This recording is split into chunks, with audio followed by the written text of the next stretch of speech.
reconnected and free. Find new paths. This is your podcast space for deep life lessons and raw reflections from an open-end world journey and a soul-led life. Hosted by Maya. Let's talk about your healing journey. Your specific healing journey you're on. And first things first, there's nothing to fix about you. Nothing's wrong with you. You don't need to be fixed. But still, you chose and you're still choosing to heal. And this is great. We're here to heal on this journey. And we want to talk about this, why it's not a fixing thing to heal, and to get into the real healing of the ups and downs, what's the reality, and also what are you choosing with choosing healing. So let's get right into it. Maybe something has happened to you and you feel like you need to heal. Maybe you feel like there's something deep inside of you holding you back, so you think you need to heal. Maybe people tell you you're strange or that something is wrong with you, so you think you need to heal. And this is totally all right. We all somehow came onto this journey of healing. But this is not everything that needs to be said with that. It's so much more than just, okay, I'm healing now, I'm doing this, this, and that, and then everything will be all right. There's so much more to that, believe me. Healing somehow also seems like a trend right now. Like, okay, do this and this and that, work with me, no work with me, work with that program, and then everything is perfect again. This is an illusion. I also thought that there is so much I need to heal. Sometimes I denied what is needed to be healed. And then I was again like, okay, there's so much that needs to be healed. And one day I'm healed. I'm healed enough to finally get out there and help others. Somehow with my gifts, with my expertise, or even with healing. And little did I know, I was so wrong with that. And this is the mindset shift that I'm going through right now. After deep healing this year, yeah, I wanted to know what I'm here for, what is my purpose, and I went on a big journey. I wanted to heal so badly. I wanted to know it all so badly, to finally someday help others, to have a business. Yeah.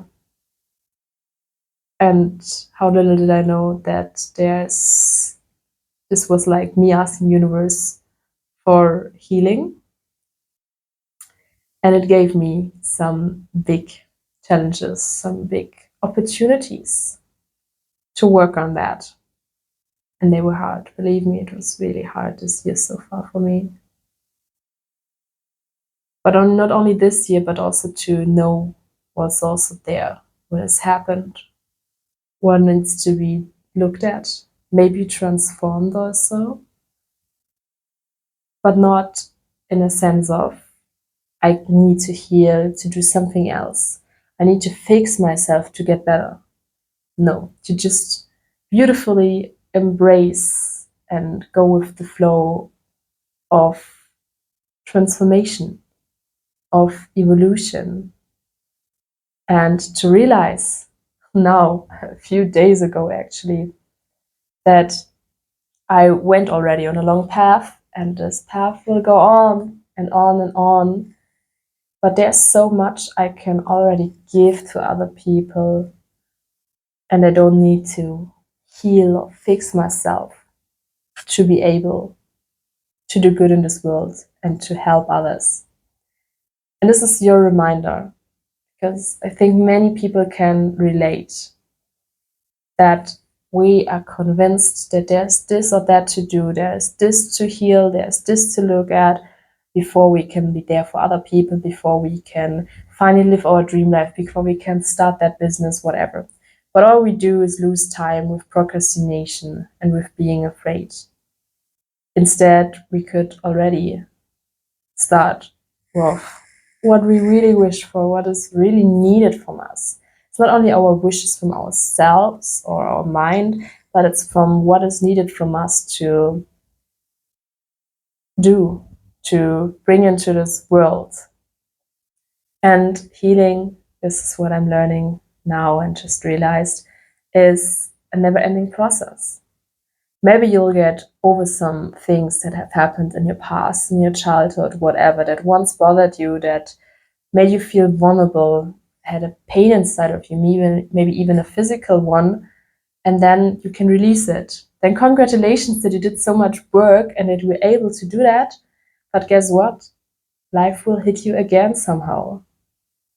Things will hurt you again, big or small, big or small, or in the end. So there's no use in running after healing again and again to transform, to be finally the best version of yourself. This is something, actually, I love talking about that. What bothers me in the personality development bubble. Yes, I'm part of that, and I love that bubble because it helped me a lot to get a better life, to feel better with myself, to, enjoy more. It has many, many benefits to work on yourself and to be in that personality development bubble. But it is also some kind of bubble that sometimes is really there for profit, for just people saying you need to do by my this, my that, to finally feel that way. Yeah, some people can accompany you on your path, can really help you from the truest heart, from the expertise and everything. But some are also there to just make money, or to mainly make money from telling you you're not good the way you are, so you need to fix it. I'm the best person who can help you with fixing that.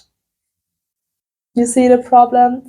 And then you're like dependent on someone from the outside, someone else. And not get me wrong, help can be really helpful, can be really great, but never ever make yourself dependent on someone or something else in your life. So they are telling you something is wrong with you and you need to fix that, which we already said is completely bullshit. Because in your inner self, in your true self, as you came to this earth, you were already everything you needed. You were complete. You just forget about it. You forgot about it, and there are all these opinions, expectations, and everything like layers on your true inner self that they put on with hopefully the best intentions. But now you feel kind of lost. You feel like something's wrong with you. Okay, let's do this perspective shift now. So what I feel like is needed right now, that perspective shift, because it's easy to feel like something's wrong with you, you're not enough, you need to fix yourself, you need to heal. When in reality, the world around you is so broken. Yes, there's many good in this world and many things evolving, and there is still hope.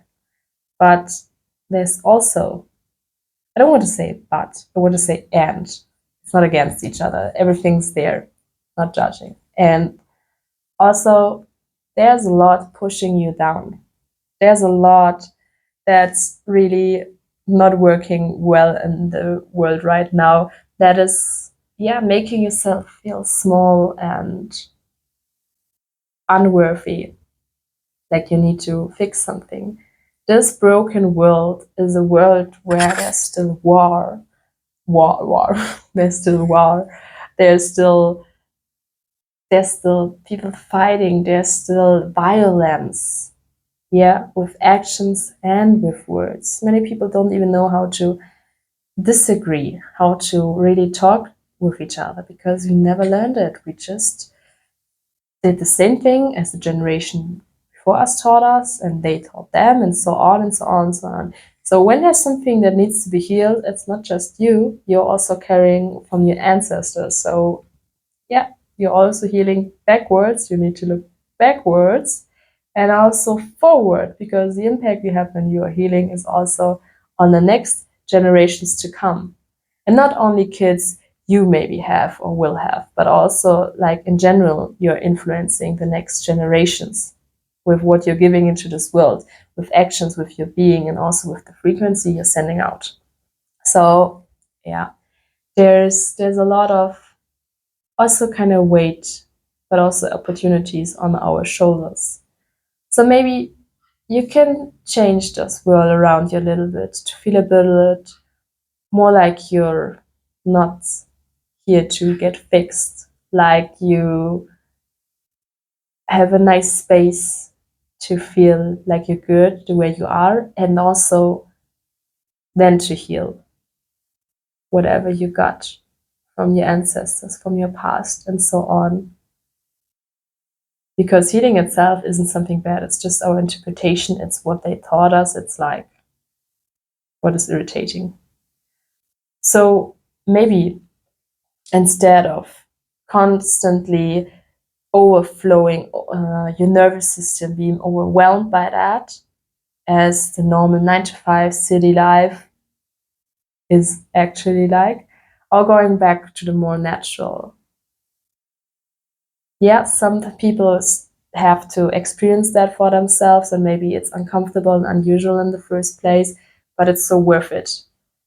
I don't say you need to go to the woods and live like a million years ago, kinda, but I'm saying maybe it's also possible for you to live at a smaller village, more near nature, maybe just to go outside more, maybe to just keep the stimulations smaller, the world around you, making it more quiet, so you can finally hear your inner voice more. Because when the outside is more quiet, the inside gets louder.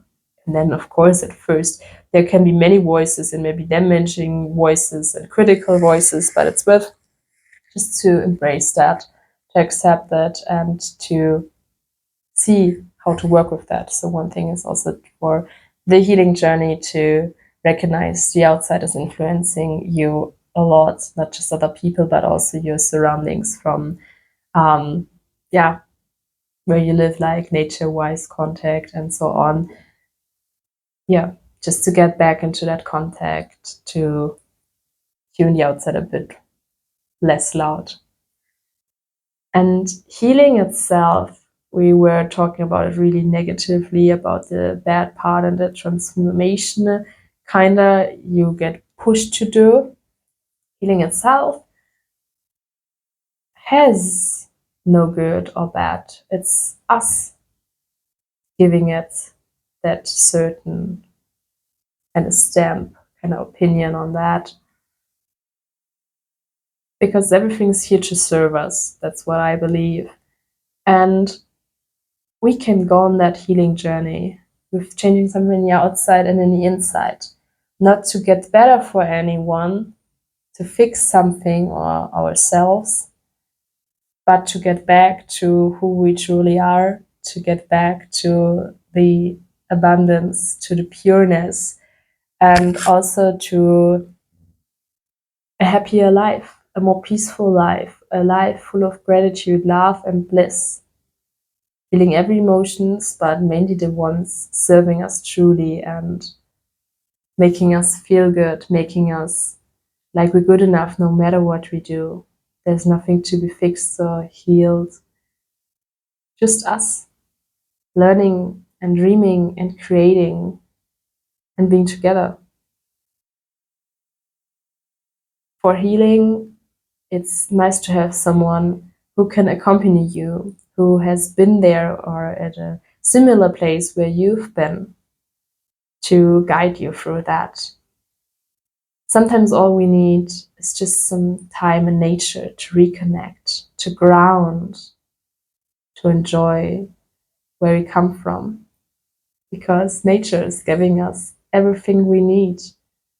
We must just only take that offer. Being present, not overthinking, not being in the past or the future, but just being present with the moment, with everything's there, every sensation, with everything. For example, just being in nature, grounding while being present while meditating, being present with the other person to really listen to what this person has to say. Have a deep conversation, connecting from heart to heart again, which is truly changing so much to deepen your relationships, but also in life and for other people, and deserves frequency. Healing can be expressing yourself again, finding out who you truly are, despite from everything you taught to be like. Trying out new things, new hobbies, new interests, new style, new languages to talk in, new hairstyles, new whatever you have never done, maybe what you were afraid of, maybe what you always wished to do, but you never felt the confidence or you had not the means to do that. Healing can be crying, releasing, sharing what you're experiencing, feeling.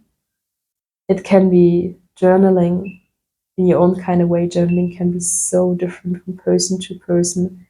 Everything's fine. Healing being can be being creative, drawing, painting, finding stories, writing them. Healing can also be, and this is a big part that many people just ignore, enjoying, being joyful.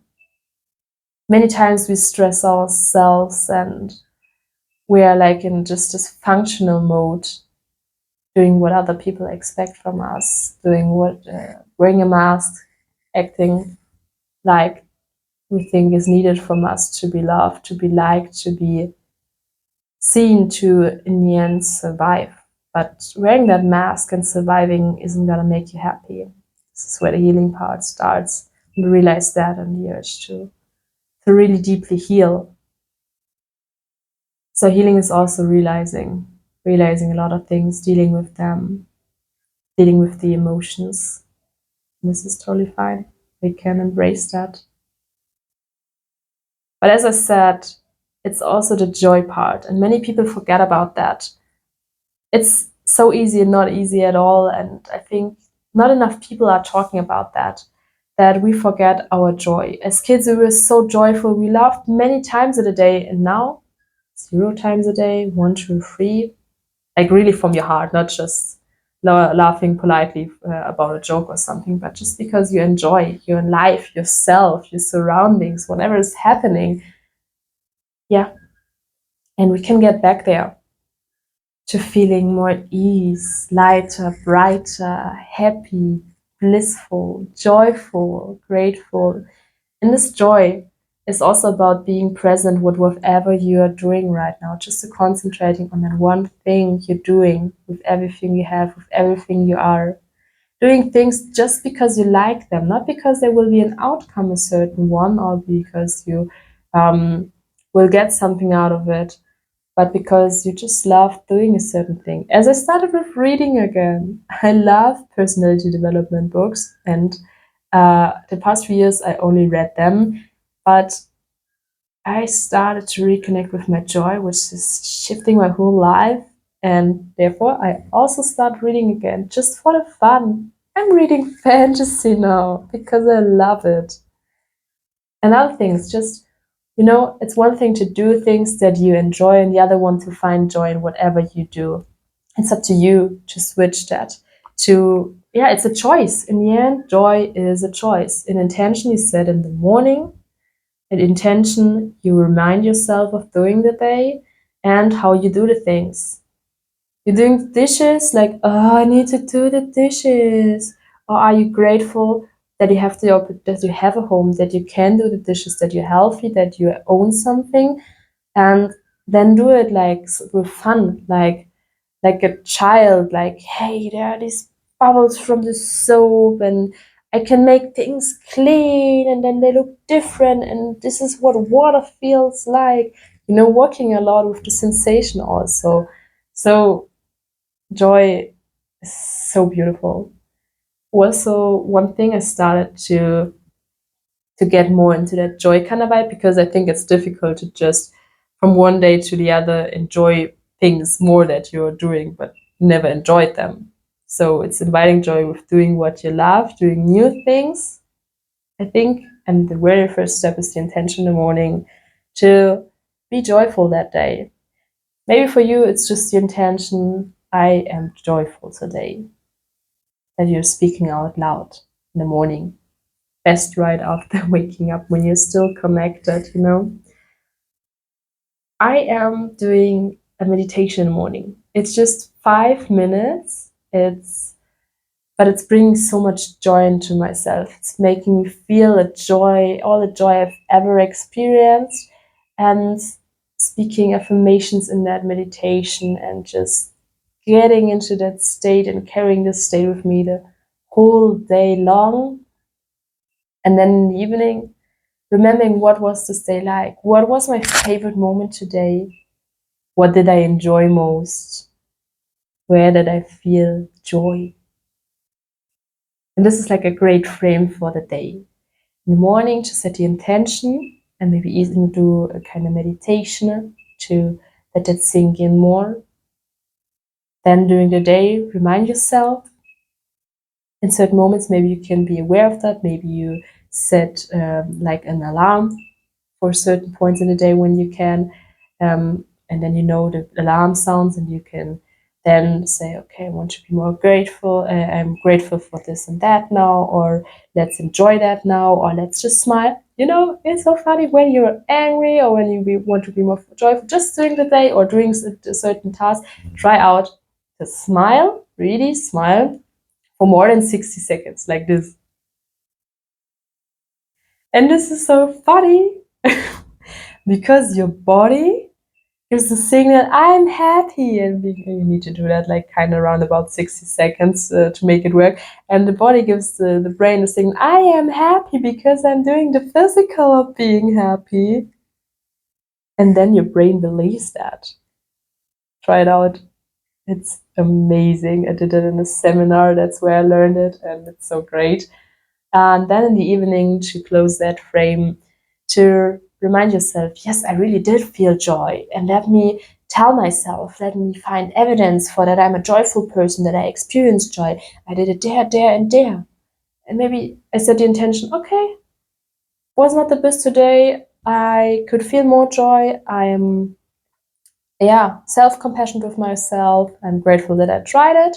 Tomorrow, I set one more alarm, or I just not so pushy, but maybe also you need more like the softness, the gentleness of, I just try it again tomorrow. However it turns out, I'm fine with that.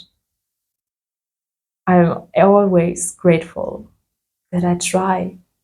I try for me, myself, my joy, my healing journey, my better life.